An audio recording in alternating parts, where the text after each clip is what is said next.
I'm suggesting the beginning of cultivation is faith, that sense of recognition there is a way out of this tangle, and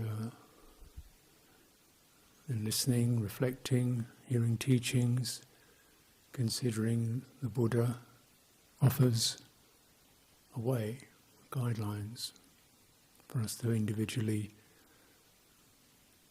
formulate.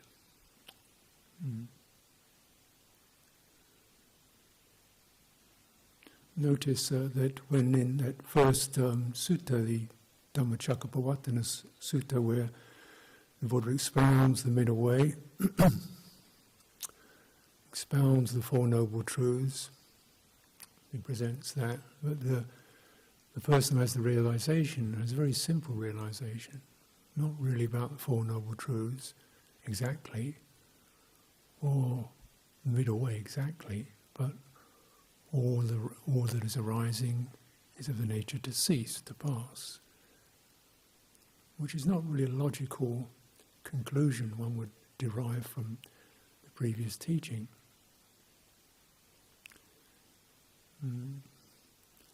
But it's a heart realization, and you get it. It's not just intellectual deduction, but something suddenly strikes the heart, some message about this process. Things welling up, pressure, craving, grasping, attachment, identity, self. It seems a lot, but it comes down to when you take in that something occurs that, it's that. That's the point. All this tension is built up through not recognizing life is not a matter of one thing after another, it's constant flux, shifting waves. Then you're entering the realm of direct experience that's known through the heart, or through citta.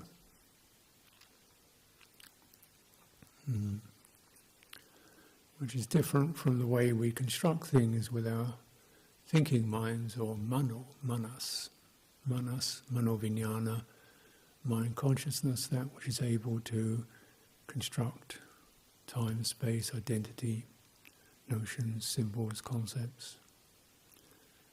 But this isn't happening there. Realization doesn't happen there. And so we get so used to using that system of deduction because, of course, all our teachings come in words and ideas, but realization comes from somewhere else. Something assesses that, and opens up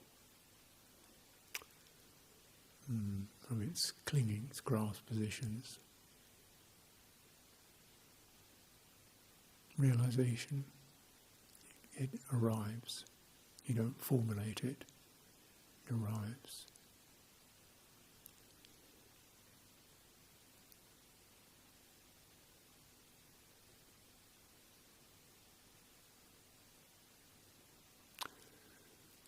So how do we turn to that awareness or that realization potential, which I'm calling heart, citta? Doesn't mean that's all it has. It has that, but it also has profound ignorance, mistakes. But it's not completely deluded, otherwise we'd never be anywhere. It's not completely wise, otherwise we wouldn't need to practice. So it's kind of blotchy. But fundamentally it's reflective. Just reflects, it reveals, it shines back, it doesn't comment, it just lets you see. This aspect is the awareness aspect, jnana. And then there's various sensitivities that arise, affected, reactive, interpreting, entangled, reflexes, things start to get blurred and shaky. Reflective potential still remains there, just as if you have a lake. It's always reflective, no matter how turbulent the water is. It's still reflective. You throw rocks in it, still you see images reflected in it. Ideally, it's still, but even if it's not still, it's still somewhat reflective. Although we tend to get drawn towards all the splashes and the things occurring in it. And our view is looking at the wrong thing, or perhaps over focused on phenomena and not on the knowing, the awareness. And this balance between awareness, and the phenomenal, which arises, passes. And so the very simplest way of holding that in balance is to be awareness knows this feeling, this mood, this irritation, this sensation comes and goes, it's vibrant. And we're holding experience within awareness and removing, through that steady sustaining of focus, removing the interference of I should be, I could be, I'm not, he is, they are, why do I have to? All this turbulence, not throwing more rocks in the water. So it will calm by itself. I was mentioning the other day is how this sense of lifting one's attention from the phenomenal to the knowing of phenomenal. We can see and we can know we're seeing. We can be aware, when my eyes are open, I see shapes and forms. Or I could be looking at shapes and forms, getting involved with them, and liking and disliking. Or I could notice, I see shapes and forms. So,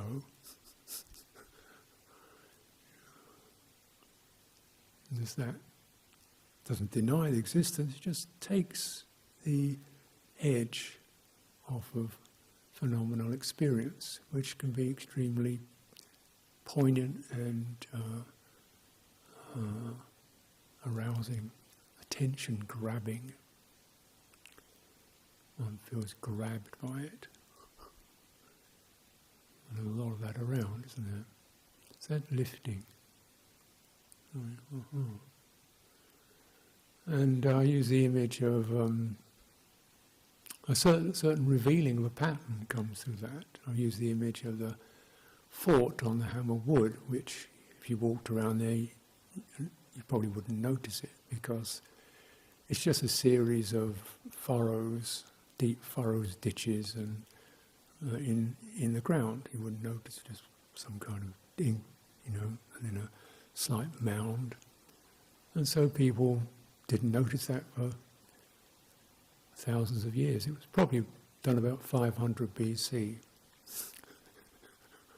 Iron Age fort, maybe 300. Nobody knew it was there. You walk around, there's trees. What do you see? I see the trees, I see the heather, I see the deer. What fort? I don't see any fort. In 1949, when they got aerial photography, and they're flying over like 100, 200 feet up, so, wow, there's that pattern on the ground. Regular pattern. That's man-made. That's a regular rectangular patterns and furrows. That's an Iron Age fort. That lifting, you see the pattern. Can't get down on the ground, fort disappears. Right?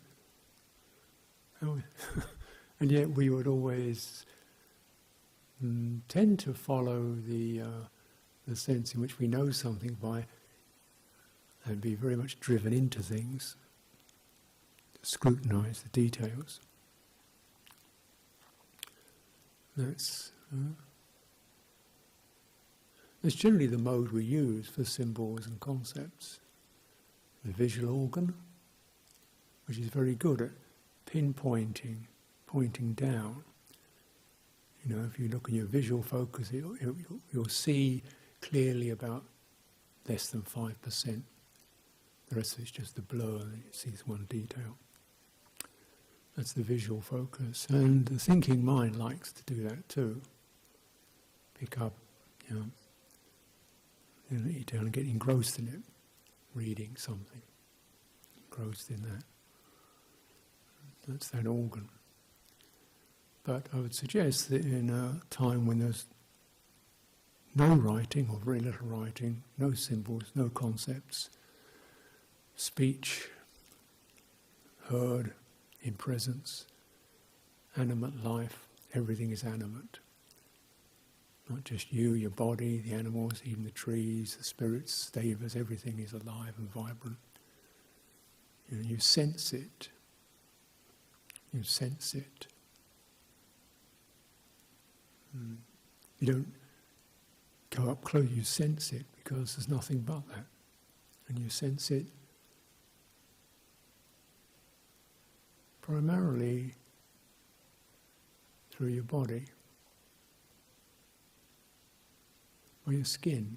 Notice the only sense organ that doesn't reach into things is the skin. It's just receptive. The eye probes into things, the nose selects things, even the ear focuses on particular sounds. The skin just receptive.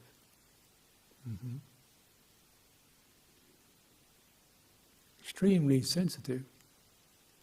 Very refined medium. You can sense things with your skin that you can't even see with your eyes. It's extremely acute. We don't use it.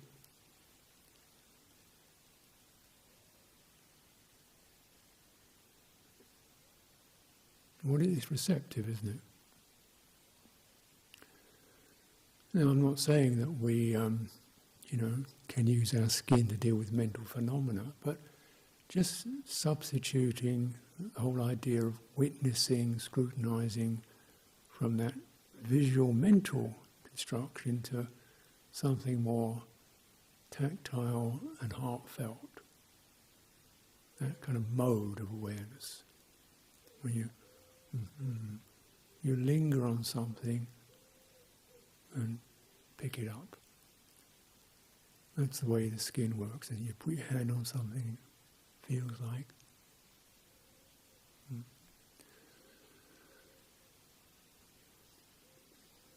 It's receptive. It's a certain stillness.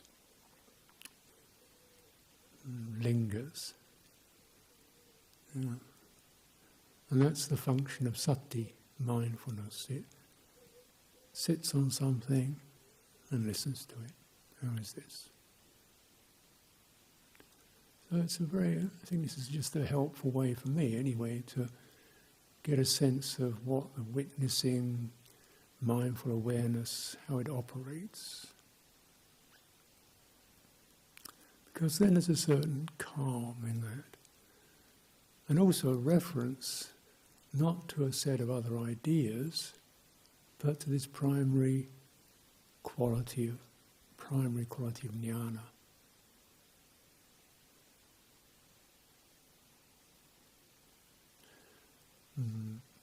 As it's presented. First, foundation, establishment of mindfulness. One is mindful of the body just to the extent to which there is full jnana and clear comprehension. Just that. We're not. Just that. There is body. So it's kind of clearing away the details to something much more primary. The lifting, and then what's the whole picture here? Notice that there's no instruction to focus on any particular point in the body for mindfulness of the body. One is mindful of the body walking, standing, sitting, leaning, scratching, eating, defecating, reclining, sitting. So the whole body, which of course is covered with skin. Can you move around like that? Can you listen like that as you move around? If you can't physically feel anything through your skin, it's not touching anything, notice, oh, there's space around me. That's quite nice, it's quite agreeable. Because my head is wedged full of stuff.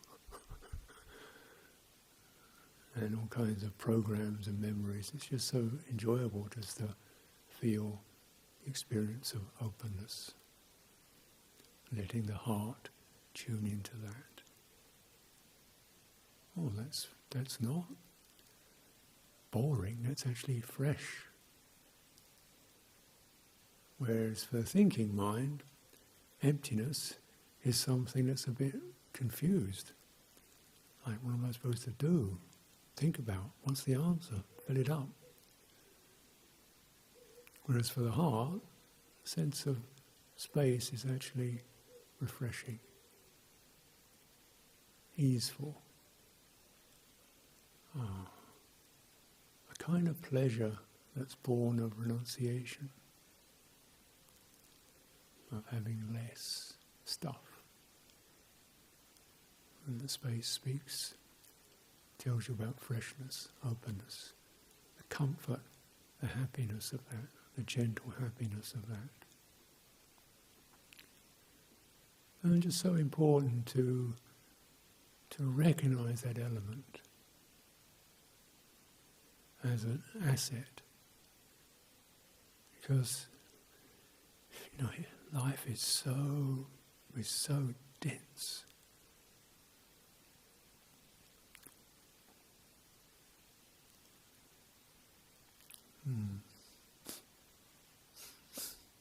So, even in my own dwelling, and naturally I get books and things are useful. But always, when I take something, I always think I can either have this thing or I could have the space. This thing occupies space. Which is more important, this thing or the space? You can't have both. Sometimes, the thing is more important than the space. All the time, no, the space is more important than the thing. Out it goes. Otherwise it just builds up and up and up and up and up. And you go to people's houses, it's full of stuff. Most of which is never used. It's been left on the wall for the last 15 years. Stuff. Yeah, but the space element, just how valuable that is. Because that's where your mind doesn't have to be occupied with tidying it, fiddling it, cleaning it, fixing it, mending it, repairing it. No mental action. Space just,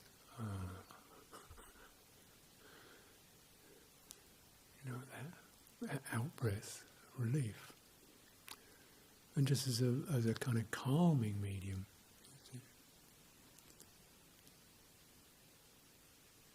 And so certainly in my own time I don't have so many duties. I have enough to be getting on with. But then I do find that more and more the inclination is just to sit there. I've got half an hour or so spare, just sit there. Just enjoy the space. Freshen up. Let that process take care of itself. I don't have to thrash around dealing with my thoughts. Just take in the space, the thoughts mumble and mutter, keep turning, and they begin to fade out. There's something really bothering me. If it is, okay, now the thing is more important than space, give it some attention. But attention one uses carefully as a useful tool, not crammed full of every dang thing under the sun for the sake of habit. Yes, I don't need to attend to that. This I do need to attend to. Okay. This has to be then given full, deep, penetrative attention.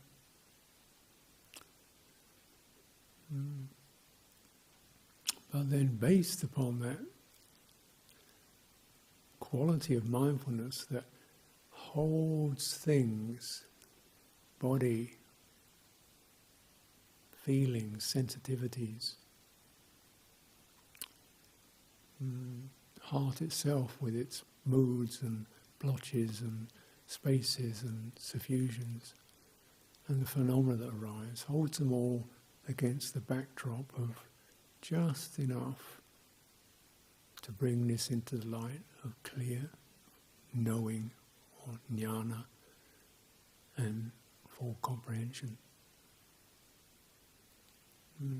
Reviewing it, sensing it, handling it. What is the meaning of this? How is this? And again, the first base of sampajana, one knows this is a rising up. This has arisen. It's welling up. It's passing. It's past. Back to that same wave phenomenon. Focus on the wave of that. Get less grabbed by the flaring up of distress, passion, fascination. This too will pass. It's so important to have that background awareness.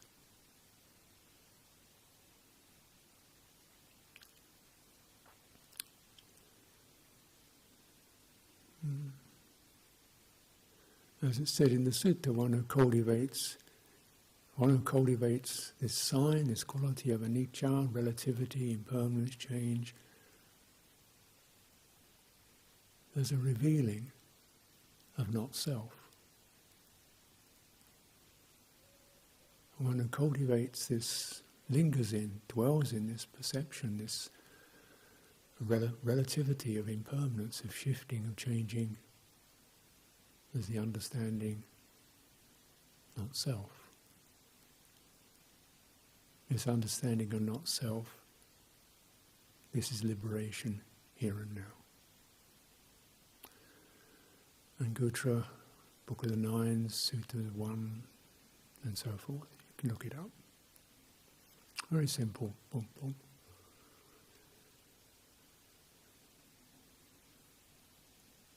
But of course, many of those phenomena become objects. Many things we just let pass. The ones that really seem to have lingering in them are called like me, or you, or him, her. That's one very strong snagging point in which human beings, by and large, are mulling over their experience of other people.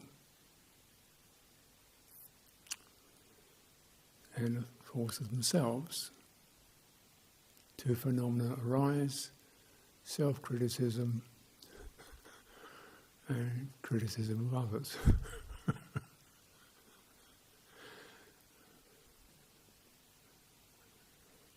What happens? Some perception arises, it's too stressful to handle. Heart feels very stressed by that, and it drops it. It goes into a panic or a fixation of some kind, and then it goes up to thinking mind, then deals with it. She's one of those, he's that. I told him this, they're never like that. I'm always this way, I can't be that way. It's all pointless, so forth. It goes into conceptual views that solidify oneself and others in the world of abstract realities. We're dealing with ghosts.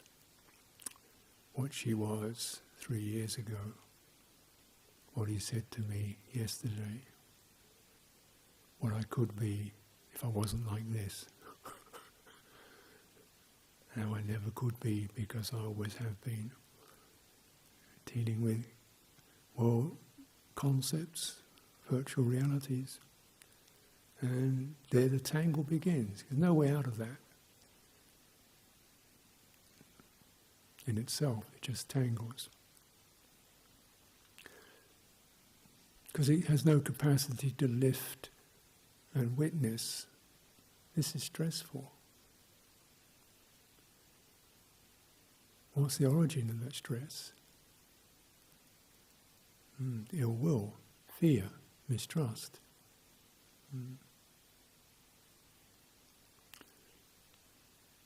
What's the origin of that stress? Craving for something I want to have it, and he wouldn't let me have it.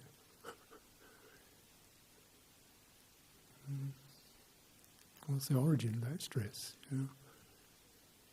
I tried and I couldn't do it. So this kind of pressure comes up.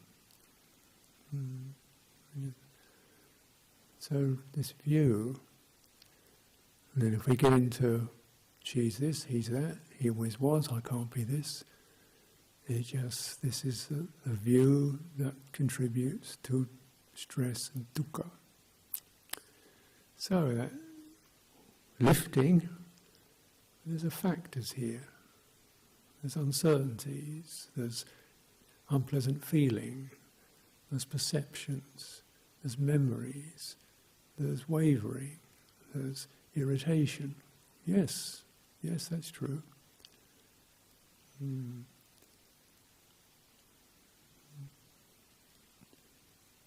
That's then what's needed here. Dealing directly with the actuality of what's happening in the animate, living, responsive condition. Because those ghosts can never respond to you. They just keep going. It's just like shadow boxing. They can't respond. They are the projections of one's unrealized emotional, perceptual struggles. They can't possibly find a way out because they are the problem. No, it's not to dismiss them. So what are they coming from? Uncertainty, can't manage, too much, struggling, can't find my ground. Really cries of the heart. People don't listen. She's like this, he's like that. I can't, I'm not. Dukkha. Therefore one gets irritable, fearful, defensive, mistrustful, closes down. Could those cries be sensed in awareness?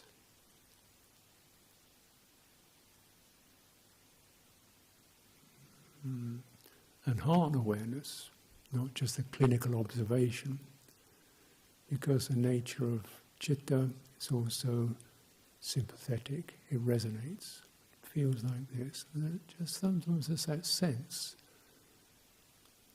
feeling what you're feeling, letting it happen, begins to pulse, throb, and move, and fade. And the fading of that, oh, I get it. I've been hanging on to something that I think somebody else said. Hanging on to one occasion that occurred 3 years ago, hanging on to one particular behaviour pattern and ignoring the rest. Noticing that, he always turned up late, rather than the fact that he kept precepts. Noticing that she was always careless about doing a chore, rather than the fact that she was making a big commitment and keeping the 8, 10 precepts. Wow. That's what you call wrong attention. You get focused on what the mind can rivet down on some particular piece and lose the big picture. Big picture, human being, just like me. subject to ignorance, just like me. The empathic awareness. And then, okay, we're into that. Feel it. And then sensing that, what happens in your body, some of the tension goes out, breathing in, breathing out, the feeling passes. It's something we can kind of encourage to cultivate. Very much so, particularly in our life as in a community, because naturally we come in here with our defilements and ignorance and confusions, and I'm going to, just finding fault with each other isn't going to help it. But we also come with our parami, our virtues, our strengths, our commitments, our resolution. Let's always hold the two together. Get the big picture, internally and externally, in yourself, also in terms of other people. And it's so easily lost. I, could bear in mind that just in my early days of practice, I'd come in more or less off the streets for living a fairly freewheeling life, and then just rocked up in a monastery, and they put me in this little hut on my own, nobody to talk to, conversation was not allowed, nothing to go to, nothing to do, just sit there all day and night.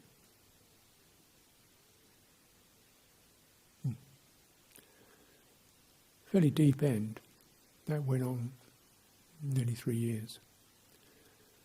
During that time, I can't remember a single moment when I felt any sense of self-respect or mudita. Mostly, my mind's restless. I can't make it work. Got to do more meditation. Got to get it this. Shouldn't be this way. And then it's too noisy. Frogs are croaking. Crows are croaking. People in the village are noisy. Fault finding. Myself, others. Never a moment actually saying, you're doing good here. You've given up a whole wodge of sense pleasures, gone down to a life of living in a 7 foot by 7 hut, walking up and down inside it, not even, cooped up, and sort of just keeping at it. Seemed to be worthy of some remark of, they never noticed it. Because it was all about focusing attention on particular points and not lifting and getting a big picture of what the heart is trying to do here. In fact, there is such a thing that arose miraculously, a sense of faith, commitment arose. I didn't decide to have it, it arose. That must be respected. The willingness to make deep commitment must be respected. The perseverance to stay with it as best one can must be respected. This is cultivating, this is nourishing the soil, isn't it? Without that, how are you going to get the food for the journey? And you're not really referring to that which can experience realization. The overview, that which has overview. This is a non-skillful factor. This is a skillful factor. Right view. There are factors that are skillful, give rise to fruition, fulfilling. There is goodness, there is giving, there is worth of giving, there is offering, there is sacrifice, giving up. these lead to fruitions, because they are acts of the heart.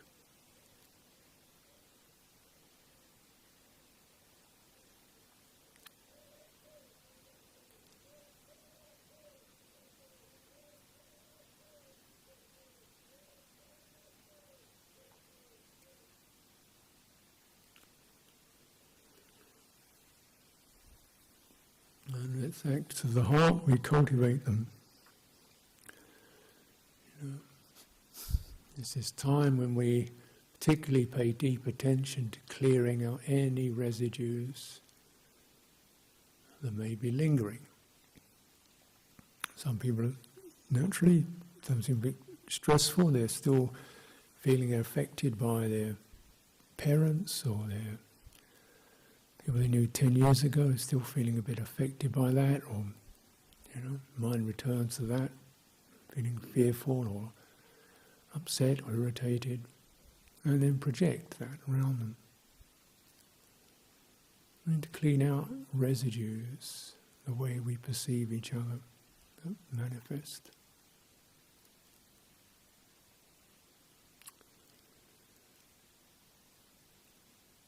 Otherwise, your own heart is cramped. Not just doing other people a favour. If the heart cannot do forgiving, rising out of the tribunal of who's right and who's wrong, and can't rise out of that, you can be living in a law room, a law court for the rest of your life. And you will be on trial as well. The open place, compassion.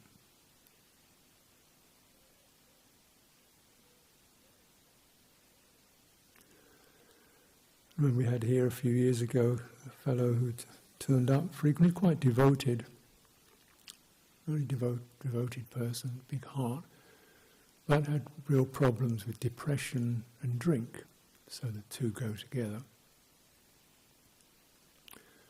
So he'd try, and after a while something would go, he'd get lost in depressive moods, and he'd go out and drink. So he'd stay in the monastery, and he disappeared out of the pub one evening or something. Next morning, he could say, So, okay, this is not acceptable. He said, you're right, it's not acceptable. Yeah, go and sort it out. Come back when you're ready, when you can hold it together. Okay, John, I'll do my best. Goes off. 6 months later, comes back. Okay, I think I've sorted it. Try again, spend another 2 or 3 months. Eventually, down the pub again, hit a wobbly patch. Couldn't pull out of it. Okay, so look, get a handle on this. Not acceptable. Yeah, right, try. Goes off again. Comes back a year later. This went on for a while. But every time you come back, you're thinking, look, I have to see the good in this person, because they don't see it. Therefore I have to see it. And if I lose faith, they've already lost faith in themselves. If I lose faith in them, that's of no benefit to them or to me. So, okay, try again. Okay, just try again. You see the fault, understand the fault, try again. And each time just cleaning off the last impression. Make an effort, try again. Lose it, try again. And it didn't, in some ways it didn't work out, because eventually he drank and he died of drink. But still, in terms of practice, I want to keep giving that quality, where the other person picks it up or not, at least you pick it up. You don't get stingy, impatient, hold grudges, caricature people. He's a useless, he's a dropout, he's a drunkard. You don't do that. Does you no good, does them no good. It's not skillful. And you'll do it to yourself. It comes back. That's the law. When you're entering this territory, the territory of the heart, the law is what you give out comes back. Because we're an animate universe. It means what you touch touches you. You throw the ball, it bounces back. Animate is responsive. And we've lost that. Conceptual view, there's nobody there. Do what you like, no payback. And we're looking at the consequences of that, in terms of our relationship to the planet. It's just a lump of dirt, do what you like with it. It's just accessible in terms of money, do what you like. How much is anything worth? Money, symbols, concepts, tokens. Nothing has any value other than its ability to become a source of power. Pure madness. Does nobody any good. Intoxication with the inanimate view, no responsiveness to sentiency, including one's own. So this is,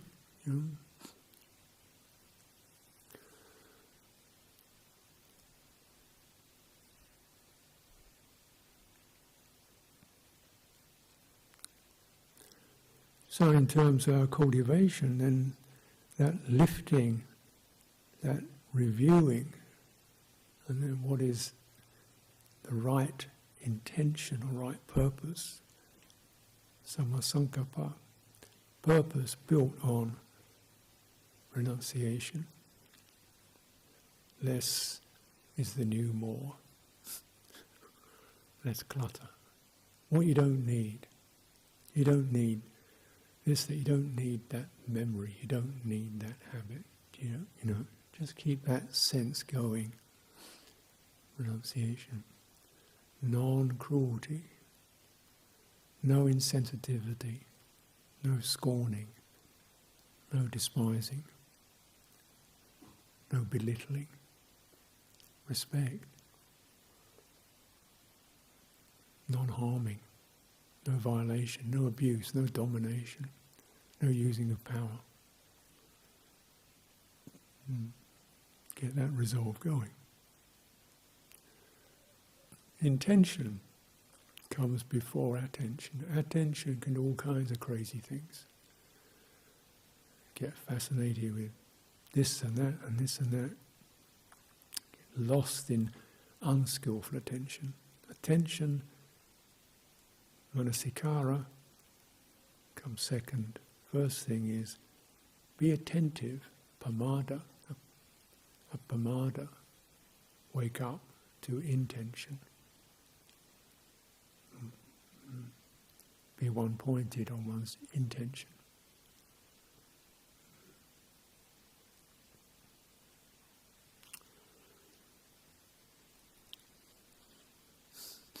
And this intention trajectory bears great fruit. Because it is once you cultivate that intention, you get the feedback. You get the payoff.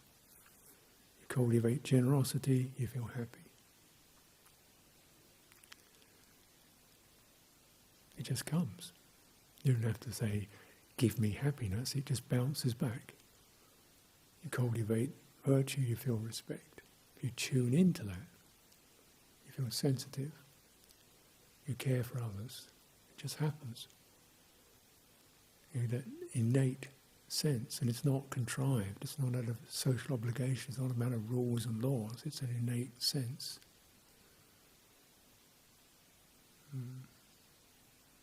Everybody has it. Interesting enough, once the Buddha taught these his first disciples in the deer park, when they had complete realization, next thing that happened was a son of a merchant came by, probably came out of Varanasi, which is nearby. Yassa, his name was. Just come out of some party, been at a party the night before, some big rave, Varanasi. And he came to and he's groggy, looking at everyone's total shambles. All the minstrels are kind of lying around, drooling and drooping and head dishevelled, and you know what it's like, if you've ever been to one of those. You thought, oh my God, this is awful. You know, they were doing it in those days too. Who can get the most wrecked and still kind of hold it together? The pastime of the youth is how to get as wrecked as possible.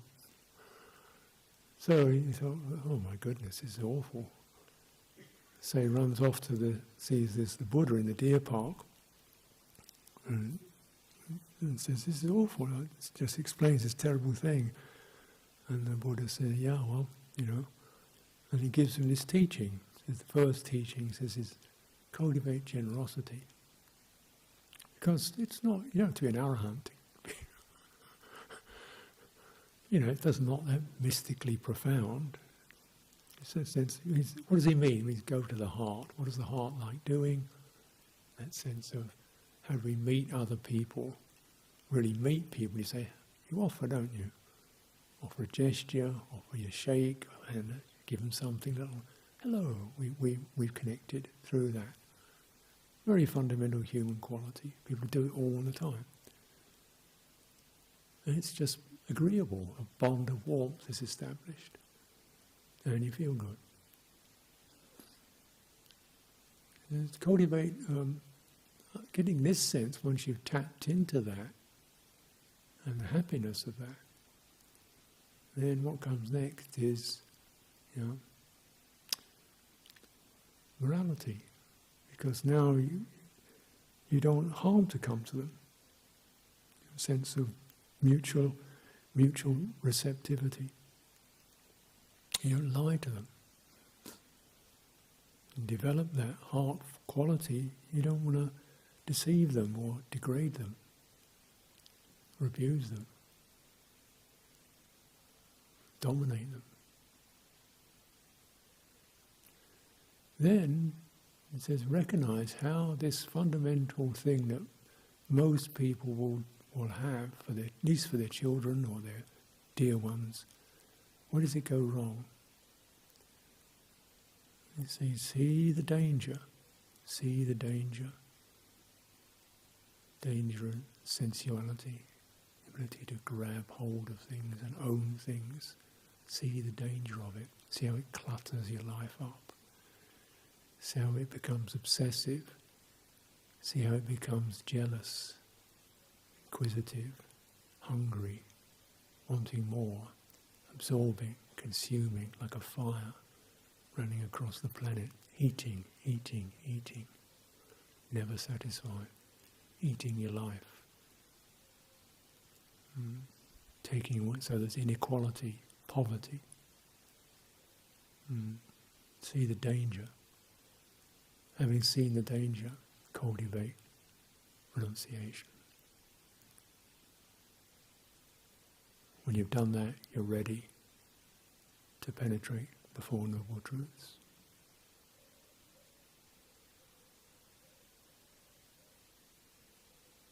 You've shifted.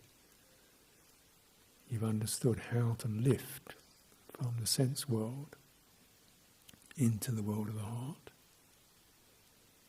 From the world where one is caught by sights and sounds and touches and thoughts, to the realm of the heart where you sense them. You sense their pull and their push. And you don't buy it. You stay steady.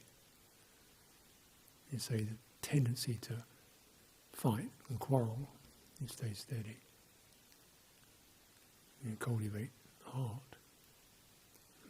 This is where the whole territory of kindness and compassion comes from, doesn't it? Once we've developed that. And can this then also, this domain of heart, be a place that we return to, we never leave, we maintain as our refuge? And it's not so much an emotional base as the basis of that ethical sensitivity, relational responsibility, oneself and others. Noticing how affected we are and how that, handle it with care. Don't clutter it up. Then it will give you joy, freshness, wakefulness, a treasure that never leaves you. Then you're ready to deeply penetrate. You have the right system to do it, and you have the intention and resolve to know what has to be guarded against. The sign of permanence, fixation, fascination, obsession, me, you, separate, guarded against.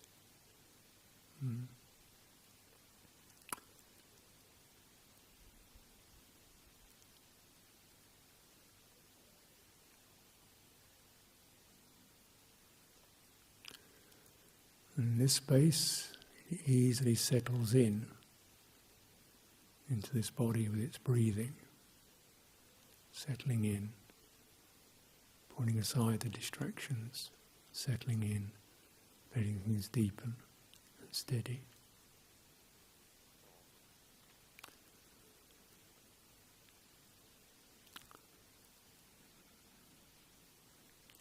So let's take some time to continue our cultivation. If anything useful has been arisen in this presentation, stay with that and make use of it.